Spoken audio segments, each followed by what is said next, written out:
मंत्रिमंडल विस्तार की अटकलों के बीच संभावित मंत्रियों का लगातार दिल्ली पहुंचना जारी है। महाराष्ट्र के पूर्व सीएम और राज्यसभा सांसद नारायण राणे आज दिल्ली पहुंच रहे हैं। वहीं असम के पूर्व सीएम सर्बानंद सोनोवाल भी गुवाहाटी से रवाना हो चुके हैं दिल्ली के लिए। ज्योतिरादित्य सिंधिया ने भी अपने सभी कार्यक्रम रद्द कर दिए हैं। सिंधिया भी आज ही दिल्ली के लिए रवाना होंगे, जबकि एलजेपी के पशुपति कुमार पारस कल से ही दिल्ली में डटे हुए हैं, कल शाम पहुंच गए थे। इसके अलावा जेडीयू के राष्ट्रीय अध्यक्ष आरपीसी सिंह भी दिल्ली रवाना होने वाले हैं और ये मुलाकात काफी अहम रहेगी। जेपी नड्डा के साथ मुलाकात होनी है। कुछ नेता रास्ते में हैं, कुछ पहुंच चुके हैं, क्योंकि ये मंत्रिमंडल का विस्तार काफी अहम माना जा रहा है और सबकी अपनी इच्छाएं भी होंगी, सबकी अपनी ख्वाहिशें भी होंगी मंत्रालय को लेकर। तो हाईकमान सभी को सुनेंगे, लेकिन देखना होगा कि किसकी झोली में क्या आता है। लेकिन उससे पहले की ये कवायद है जिस पर लगातार हमारी नजर बनी हुई है। और ज्योतिरादित्य सिंधिया ने उज्जैन में महाकाल की पूजा भी की है। दिल्ली आने से पहले सिंधिया ने महाकाल के दर्शन किए, आशीर्वाद लिया। ज्योतिरादित्य सिंधिया ने अपने सभी दौरे रद्द कर दिए हैं। बीजेपी नेता ज्योतिरादित्य सिंधिया को दिल्ली बुलाया गया और आज दोपहर 3:30 बजे दिल्ली पहुंच जाएंगे ज्योतिरादित्य सिंधिया। पिछले 1 साल से वो इंतजार कर रहे हैं। जब से कांग्रेस छोड़ उन्होंने बीजेपी का दामन थामा, तब से कोई बड़ी जिम्मेदारी उनके पास नहीं है। लेकिन इस विस्तार से, मंत्रिमंडल विस्तार से उनको काफी उम्मीदें हैं कि इस बार उनकी झोली में कोई बड़ा और अहम मंत्रालय दिया जाएगा। देखना होगा। लेकिन वो जब दिल्ली रवाना हुए हैं उससे पहले महाकाल के दरबार में पहुंचे और वहां पर उन्होंने पूजा अर्चना की है। उसके बाद रास्ते में ये तस्वीरें आप देख सकते हैं, महाकाल मंदिर की तस्वीरें हैं, जहां पर ज्योतिरादित्य सिंधिया पहुंचे, माथा टेका, आशीर्वाद लिया और पूजा अर्चना की है और उसके बाद वो दिल्ली के लिए रवाना हुए हैं। अब देखते हैं कि ये जो आशीर्वाद उनको महाकाल के दरबार में मिला है उनके अनुसार उनकी इच्छा पूरी हो पाती है या फिर नहीं। इसके अलावा भी जेडीयू नेता आरसीपी सिंह दिल्ली के लिए रवाना हो गए हैं। पशुपति पारस ऑलरेडी दिल्ली में कल से ही मौजूद हैं।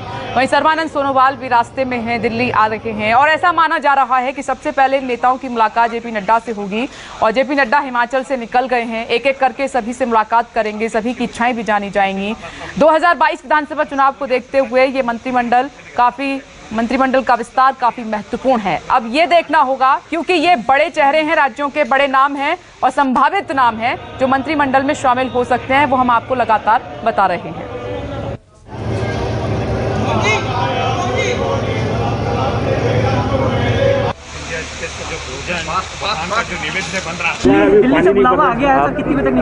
यहाँ से मैं जा रहा हूँ कई जगह श्रद्धांजलि अर्पित करने के लिए। फिर बीजेपी कार्यालय भी मैं जा रहा हूँ, 2-3 लोगों के यहाँ भी जा रहा हूँ और ऐसा ही विस्तृत दौरा।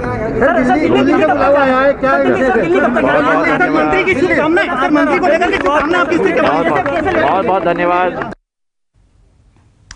और ये 4 तस्वीरें इस वक्त आपकी टीवी स्क्रीन पर, बेहद खास तस्वीरें। सर्बानंद सोनोवाल रास्ते में हैं, ज्योतिरादित्य सिंधिया महाकाल का आशीर्वाद लेकर आगे बढ़ चुके हैं, नारायण राणे भी रास्ते में हैं, पशुपति पारस ऑलरेडी दिल्ली में मौजूद हैं और कुमार गौरव इस वक्त हमारे साथ जुड़ गए हैं। वो हर हलचल पर नजर बनाए हुए हैं। कुमार गौरव, क्या अपडेट? कुछ जो बड़े नेता हैं, लगातार हम नाम बता रहे हैं, सुबह से कुछ रास्ते में हैं और कुछ दिल्ली पहुंच चुके हैं। मुलाकातों का दौर कब से शुरू हो रहा है?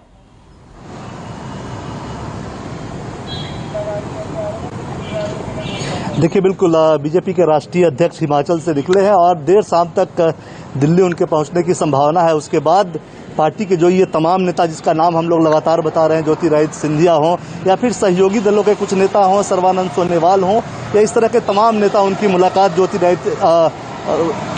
बीजेपी के राष्ट्रीय अध्यक्ष जेपी नड्डा से होगी।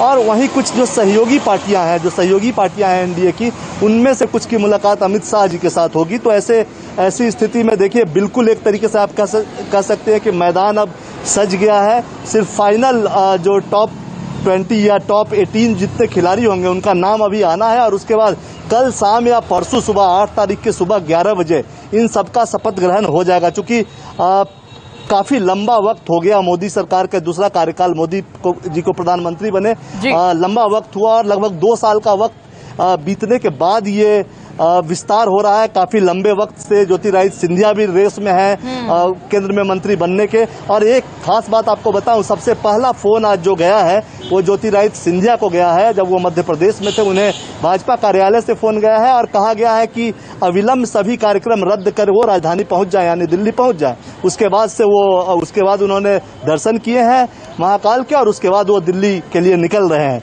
तो जाहिर सी बात है कि अब सब कुछ एक तरीके से तैयारी हो गई है, फाइनल टच देना है। और आज रात से जब जेपी नड्डा दिल्ली पहुंचेंगे उसके बाद आप देखेंगे कि सहयोगी दलों से लेकर पार्टी के यानी बीजेपी के नेता भी लगातार उस दरबार में हाजिर होंगे। कुछ की मुलाकात अमित शाह के साथ होगी, कुछ की मुलाकात जेपी नड्डा के साथ होगी और उसके बाद कहीं ना कहीं एक क्लियर पिक्चर सामने निकल कर आएगा कि कौन कौन लोग आखिर मंत्री बन रहे हैं। हालांकि ये जो 2-3 नाम है, देखिए इसमें कहीं कोई कंफ्यूजन नहीं है। सर्बानंद सोनोवाल को मंत्री बनना है, ज्योतिरादित्य सिंधिया को मंत्री बनना है, अनुप्रिया पटेल जो उत्तर प्रदेश से भाजपा की सहयोगी हैं उनको बनना है, नारायण राणे को भी बुलाया गया है। तो माना जा रहा है कि नारायण राणे भी कैबिनेट में मंत्री बनेंगे। तो ऐसी स्थिति में कुल मिलाकर अब बस वेट एंड वॉच की स्थिति है कि कब ये नेता आते हैं, क्योंकि 2 टुकड़ों में मुलाकात होना है। कुछ की बैठक अमित शाह के साथ होगी, कुछ की बैठक जेपी नड्डा के साथ होगी। उसके बाद कल ये हो सकता है कि कल 11 बजे दिन में कैबिनेट की बैठक है जी, उसके बाद से नामों पे क्लैरिटी आएगी, क्योंकि उसके बाद जिसको भी मंत्री बनाना होता है उससे प्रधानमंत्री कहीं ना कहीं जाएगी। कुमार गौरव, उससे पहले मीटिंग में जो अलग अलग करके मीटिंग हो रही है जेपी नड्डा और गृह मंत्री अमित शाह के साथ शुरुआत होगी। आप बने रहिए। नमस्कार, मैं हूं संदीप चौधरी। अगर आपको ये वीडियो पसंद आया हो तो इसे लाइक और शेयर जरूर करें और हाँ, हमें सब्सक्राइब और फॉलो करना ना भूलें ताकि आप देश और दुनिया की कोई खबर मिस ना करें। तो जुड़िए हमारे साथ और देखते रहिए News 24।